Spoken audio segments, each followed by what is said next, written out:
En exclusiva, tornant a les seves arrels, Germán Ramírez.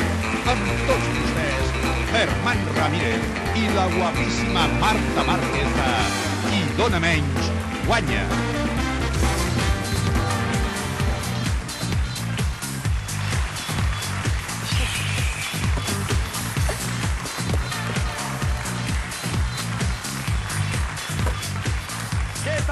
Què tal? Molt bona nit, família, benvinguts a tots.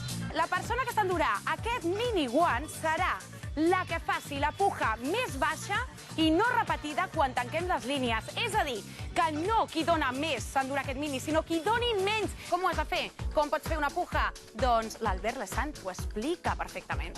Endavant, Albert. Gràcies, Marta. Gràcies, Germán. És molt senzill. Us ho he explicat abans i, a més, heu d'estar pendents durant tot el programa perquè la Marta i en Germán us van donant pistes constantment.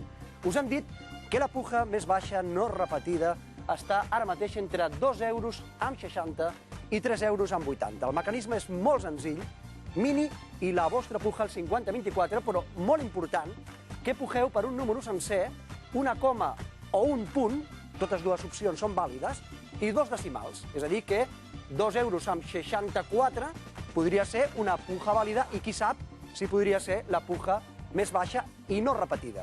Alguns consells, tot i que ara, perquè el missatge de tornada és automàtic, que us aniran informant constantment del que passa amb les vostres pujes i aquests missatges de tornada són absolutament gratuïts, tot i que ara us diguin que aquesta no és la puja més baixa no repetida, lo important és que us aneu posicionant. Que no feu només una puja, que en feu vàries. 2,64 €, 2,73 €, fins i tot 4,80 €. Per què? Perquè aneu agafant aquesta casella i tot i que ara us han dit que està la puja en aquests guarismes, en el decurs de la nit pot ser que es vagin agafant totes les caselles i que no tingueu cap repetida. Per tant, pujes que ara no són guanyadores, en el decurs de la nit es poden convertir en guanyadores.